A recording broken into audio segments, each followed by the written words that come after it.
תראו, בסיפור קצר, איראן רצתה לפגוע ביכולות אסטרטגיות של מדינת ישראל. זה דבר שלא היה בעבר. אנחנו נערכנו במבצע מגן ברזל.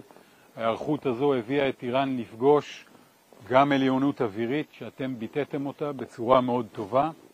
אנחנו ביום שני שעבר ראינו את מה שמתארגן, ואנחנו חושבים שמדינת ישראל חזקה מאוד ויודעת להתמודד לבד, אבל איום כל כך מרובה וכל כך רחוק, אנחנו תמיד שמחים שיש איתנו. ואני אומר לכם, טלפון למפקד פיקוד המרכז האמריקאי, גנרל קורילה, ביום שני שעבר, 5 בבוקר, הוא כבר נחת בארץ.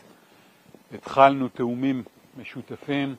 יש משהו באמירה הזו, איראן פוגשת פה יכולת בינלאומית מאוד מאוד חזקה.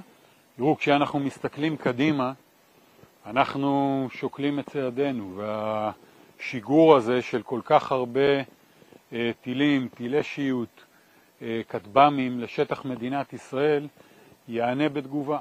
סכם את הביקור הזה, אנשים מצוינים, עושים תהליכים מצוינים, מביאים לתוצאות מצוינות. זה מאוד מאוד ניכר, אני חושב שאתם מוכנים היטב, ומאוד מאוד סומך על היכולת הזו קדימה למה שידרש.